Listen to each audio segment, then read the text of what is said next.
Hey, what's up? This is Bystander X79, guys, and today's deck profile video is going to be my Lair of Darkness deck profile. Guys, I've been testing this out, been trying to get a very good build for you guys. I got one that works very well, and it can do a whole lot of stuff. So, let's just get to the goodness here. Of course, Lair of Darkness was the most recent structure deck that was come out, and there was a lot of hype around it. Hype seems to have slowed down a bit, but it's still a solid deck. So, guys, what we're going to do is we're going to start off with 3 Arima, the Wicked Wardens. Alright, now, Arima is very important because you can discard it from your hand and you can search your deck for Lair of Darkness. So, it's technically a terraforming for the deck. Another thing about it is that if it's on the field, you can tribute a monster, whether it be itself or another one, to draw a card, or you can search a monster that has 2,000 Dark Tribute monster that has 2,000 defense or higher. Very cool. Of course, my version, I want 3 copies of Armageddon Knight. Basically, summon this card, and you send a Dark Tribute monster from your deck to your graveyard. Good way to thin out the deck. It puts another level 4 on the board, so you can actually turn around and go into your rank 4 plays. Ultimately, this is a very great toolbox card. It needs to be in this deck. Now, one of the targets you want to be sending to the graveyard is this. I run 2 copies of Darkest Diablos,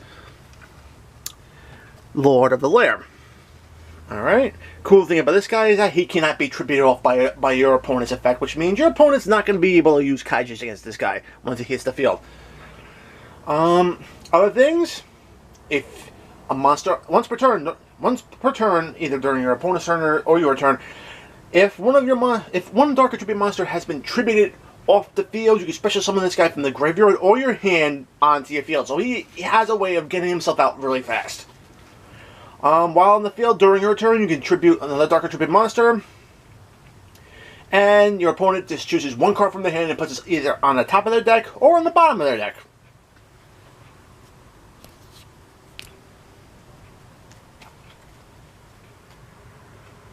Alright, and I run 3 copies of Lilith, Lady Element. Alright, now if you normal summon this lady, her attack power is cut in half to 1,000. I know, sucks, but cool thing about her is that she has a quick effect that allows her to tribute off a Dark Tribute monster to be able to, then you'll be able to turn around and select 3 normal trap cards from your deck. Your opponent randomly chooses 1 to set to your side of the field, the other 2 are shuffled back in your deck, so she can help thin out the deck as well. So there's a whole lot of deck thinning with this deck. And of course, to go along with Darkest Diablos, I run 2 copies of Malefic Stardust Dragon. The reason why Malefic Stardust Dragon is in this deck, it's a free summon. You special summon by banishing a Stardust Dragon from your extra deck to get it onto the field. It also offers protection to your Lair of Darkness while it's face up on the field. Ultimately, it is a Dark Tribute monster with 2,000 attack, so it's searchable off of Arima's effect, making it this deck just a little bit more consistent. It adds another Dark Tribute body to turn around and be able to tribute. It's a level 8, just like Darkest Diablos, which you can turn on overlay and go into your rank 8 plays. Alright, so it's very good. Alright, so some other tech cards I have in here. I run 2 copies of Skarm Malbranch of the Burning Abyss. Skarm can special summon itself while you don't have any spell traps on the field. It's got 2,000 defense, which makes it, again, searchable by Arima. Awesome.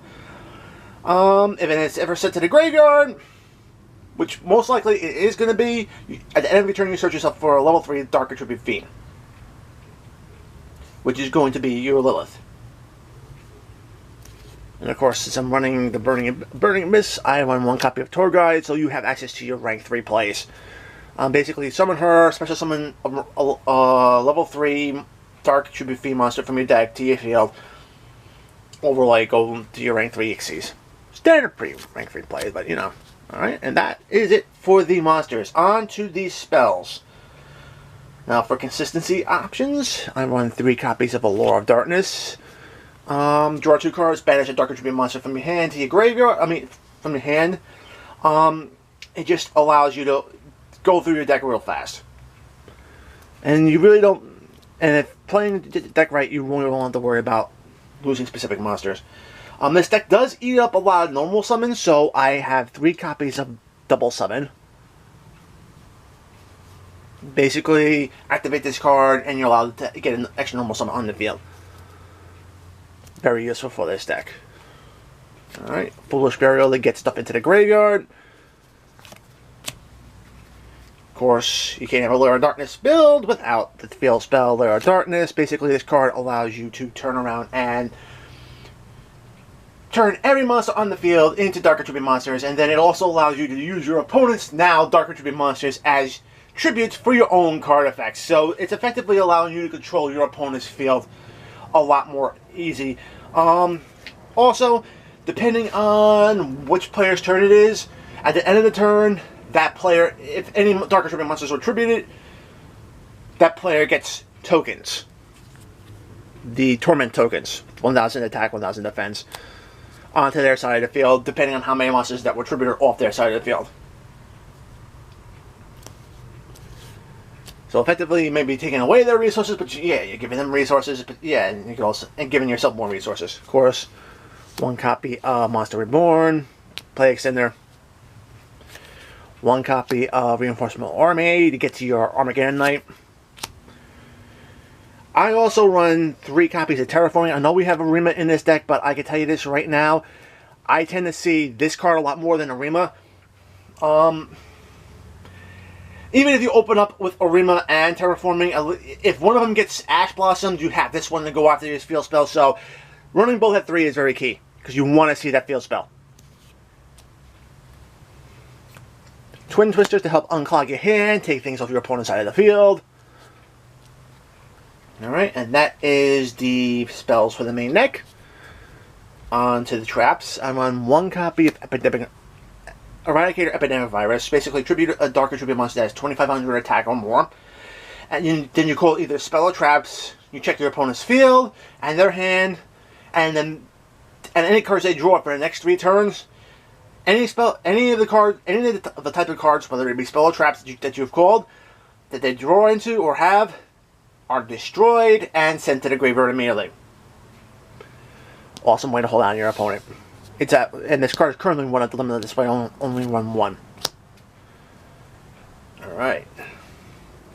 I got 2 copies of Full Force Virus. Basically, you got to tribute off a Dark Attribute monster that has 2,000 attack or more. And what this thing does is it targets any monsters that have 1,500 or less defense points. I can't tell you how good this card is. Because this card wrecks a lot of decks in the current meta. I mean, think about your Spirals, think about your Trickstars.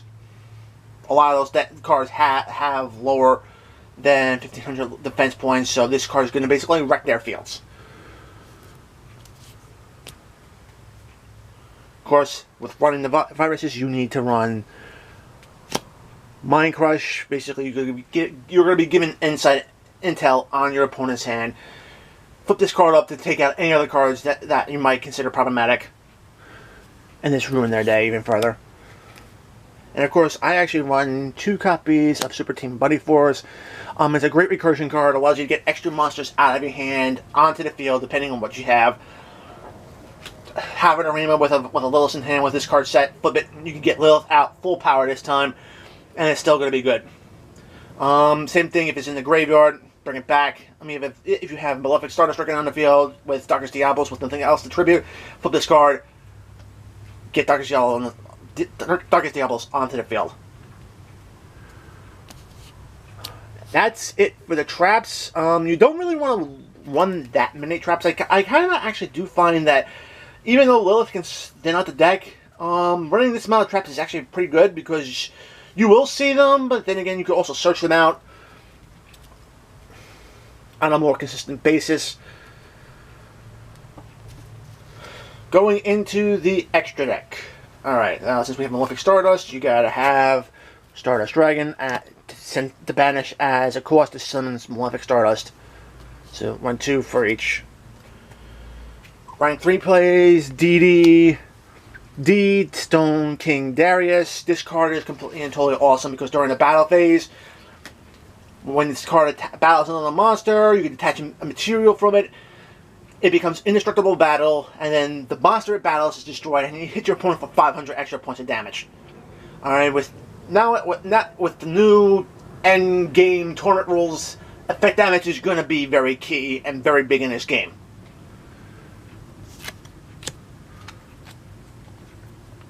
Of course, I ran Grand Pulse to help take back roll off the field.